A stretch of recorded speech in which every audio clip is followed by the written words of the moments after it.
Di Bandara Nop Goliat DKI Yahukimo sudah bergabung bersama jurnalis Kompas TV Vindi Rakmeni di Jayapura. Selamat petang Vindi, bagaimana kronologi saat penembakan pesawat Wings Air ini terjadi? Dan ada berapa penumpang dari informasi terakhir yang menjadi korban, Vindi?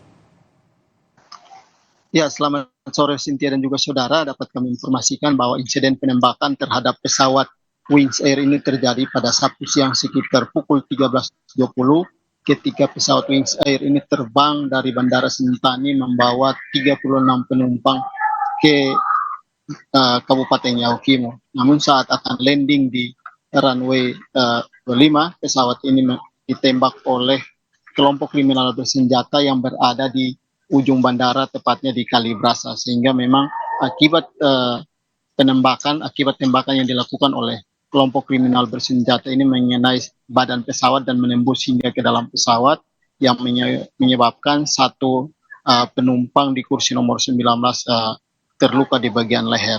Meski begitu, atau pasca penembakan itu, tim Satgas Damai Karsten bersama dengan Polres Yahukimo melakukan penyisiran di Kalibrasa yang diduga menjadi tempat penembakan oleh kelompok kriminal bersenjata. Namun memang saat itu sudah tidak ditemukan lagi kelompok kriminal bersenjata karena mereka sudah melarikan diri ke dalam hutan.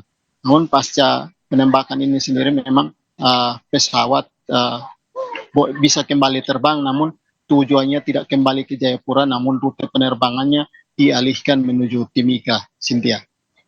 Vindi, setelah terjadi penembakan baik hari Jumat dan juga Sabtu, lalu apakah ada pengamanan yang diperketat saat ini, Vindi?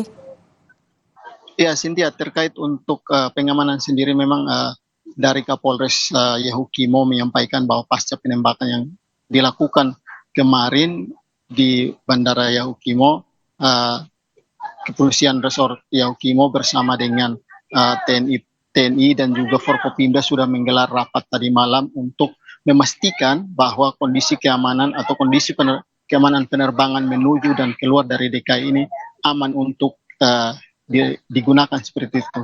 Sehingga memang mereka memberikan jaminan kepada seluruh penerbangan untuk dapat terbang ke Yahukimo maupun keluar dari Yahukimo. Kemudian juga dari Satgas Damai Karten sendiri,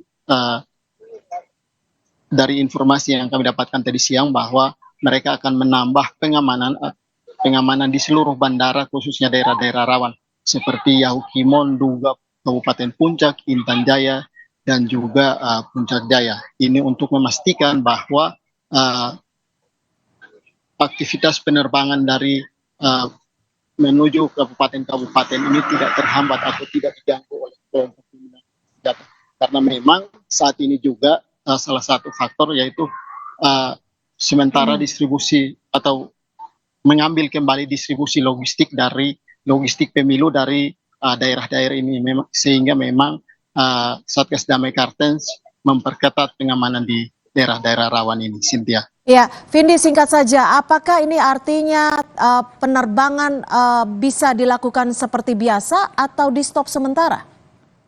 Ya, untuk penerbangan untuk ke daerah-daerah rawan, khususnya untuk Yahukimo pasca penembakan ini, memang Kapolres memastikan bahwa akan dilakukan atau aktivitas penerbangan tidak akan dihentikan dan terus dilakukan. Begitu juga di bandara-bandara lainnya terus dilakukan karena memang aparat gabungan TNI Polri akan memberikan pengamanan kepada seluruh maskapai penerbangan menuju ke daerah-daerah rawan ini, Cynthia. Baik, terima kasih Vindi Rakmeni, jurnalis Kompas TV melaporkan langsung dari Jayapura.